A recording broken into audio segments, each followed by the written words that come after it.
నమస్తే Avadhani. Performance appraisal report అని చెప్పి ఒకటి ఉంటుంది. ప్రైవేట్ ఉద్యోగాలు చేసే వాళ్ళకి చాలామందికి దీని గురించి ఐడియా ఉంటుంది.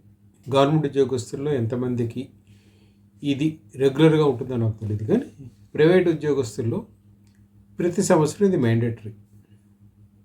అదేమిటంటే, గత సంవత్సరం నువ్వు ఏ ఏ పనులు చేసావు, నీకు ఆఫీస్ ఏ పనులు చెప్పింది, నీ పెర్ఫార్మెన్స్ ఎలా ఉంది, are you able to fulfil it or not, అలాగే నువ్వేమైనా ఇంప్రూవ్ చేసుకోవాలా, ఇవన్నీ దాంట్లో అడుగుతారు. అడిగినప్పుడు ఆ రిపోర్ట్ సబ్మిట్ చేసేవాడు ఏం చేయాలంటే, తను ఏం చేసాడో తనకి తాను మార్కులు ఇచ్చుకోవాలి. దానిని ఇమ్మీడియట్ సుపీరియర్ ఎవరైతే ఉంటారో వాళ్ళు స్క్రూటినైజ్ చేస్తారు. ఆ తర్వాత నెక్స్ట్ లెవెల్లో స్క్రూటినైజ్ అవుతుంది. దాని మీద బేస్ అయ్యి వీళ్ళని ఉద్యోగాల్లో ఉంచడాలు, తీసేయడాలు, ప్రమోషన్లు ఇవ్వడాలు, జీతం పెంచడాలు ఇవన్నీ ఉంటాయి. This is a private sector now. ఇప్పుడు అంటే ఇది మంచిదా చెడ్డదా అనే దాని మీద చాలా చర్చ ఉంది. ఎందుకంటే చాలామంది ఆ పెర్ఫార్మెన్స్ అప్రైజల్ రిపోర్ట్ సబ్మిట్ చేసే రోజున చాలా టెన్షన్ ఫీల్ అవుతాడు. ఏమో రేపు ఎలా ఉంటుందో, ఆఫీస్ వాడు ఎలా రెస్పాండ్ అవుతాడు, మన ఉంచుతాడా ఉంచడా, ఇవన్నీ దేర్ ఆర్ 101 క్వశ్చన్స్. ఇప్పుడు ఇది విద్యా వ్యవస్థలో తెలంగాణలో ప్రవేశించబోతోంది. ఇఫ్ విద్యా కమిషన్ ఇచ్చిన రికమెండేషన్స్ని గవర్నమెంట్ యాజ్ ఇట్ ఈస్గా ఆమోదిస్తే ఇది విద్యా వ్యవస్థలో ప్రవేశించబోతోంది. అంటే యూజువల్గా టీచర్స్ ఎనీ గవర్నమెంట్ జాబ్ ఒక సిస్టమ్ ఏమిటంటే, ఒకసారి నువ్వు ఉద్యోగంలో చేరిన తర్వాత ఆల్మోస్ట్ రిటైర్ అయ్యే వరకు your job is secured. There is nothing happens unless and until you are involved in some cases like bribery or something. అప్పుడు కూడా చాలా సందర్భాల్లో కేసులు నడుస్తాయి, జైలు కడతారు, మళ్ళీ వస్తారు, మళ్ళీ ఉద్యోగాలు చేయాలి కూడా నడుస్తాయి. కానీ విద్యా వ్యవస్థకు సంబంధించి దానిని ప్రక్షాళన చేయడంలో భాగంగా విద్యా కమిషన్ నిన్న ముఖ్యమంత్రి రేవంత్ రెడ్డికి రికమెండేషన్ సబ్మిట్ చేసింది. దాంట్లో ఉన్న సిఫార్సుల్లో ఇది ఒకటి. దీని ఉద్దేశం కానీ దీని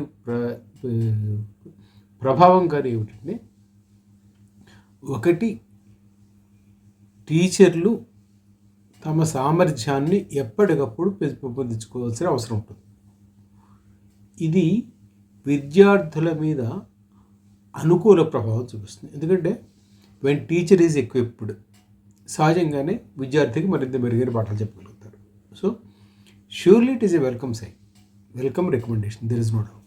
బట్ టీచర్లు దీన్ని యాక్సెప్ట్ చేస్తారా చెయ్యరా అనే దానికి ఒక అంటే ఘర్షణ అవసరం లేని, ఘర్షణకి తావు లేని ఒక వైఖరి, ఒక సూచన ఏం చేసిందంటే విద్యా కమిషను, ఇక పైన రిక్రూట్ అయ్యే టీచర్లందరికీ దీన్ని వర్తింపు చేయండి, ఇప్పుడు ఉన్నవాళ్ళకి కాదు అని.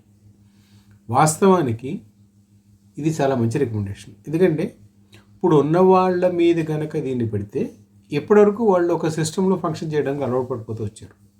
They will not change and that create N unnecessary ఒక అనవసరమైన పరిస్థితిని క్రియేట్ చేస్తుంది. సో విద్యా కమిషన్ చేసిన రికమెండేషన్ ఒక విధంగా మంచిది, కానీ ఇటువంటిది అన్ని విభాగాలకి గవర్నమెంట్లో అన్ని సెక్షన్స్కి కనుక వస్తే అది ఇంకా మంచిది. అది ప్రజల దృష్ట్యా మంచిది, ఉద్యోగుల దృష్ట్యా ఏ ఉద్యోగి దాన్ని అంగీకరించడు. ఎందుకంటే ఆ ప్రతిసారి నేను ప్రూవ్ చేసుకోవడం ఏమిటి, కానీ కొన్ని ఉద్యోగాల్లో right, take marketing, take journalism, కొన్ని డిపార్ట్మెంట్స్ ఉన్నాయి, వాటిలో you have to prove every day. If you fail to prove your self, మిమ్మల్ని మీరు నిరూపించుకోవడం, మీ సామర్థ్యాన్ని మీరు పెంపొందించుకోవడం కనుక విఫలమైతే you will be out of job. That's what happens.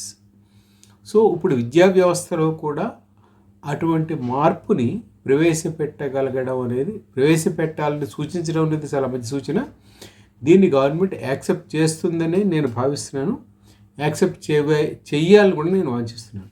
And ఇది దీనికే కాదు, అన్నిటికీ వర్తింపు చేయాలి. మనకి మెడికల్ ఎడ్యుకేషన్ అనేది ఉంటుంది, కంటిన్యూస్ మెడికల్ ఎడ్యుకేషన్ అని ఒక సిస్టమ్. దాంట్లో ఉండి you have to go on improving your education, your knowledge. అటువంటిది ఇక్కడ కూడా ఇంప్లిమెంట్ చేస్తున్నాను. This is a welcome initiative by the government.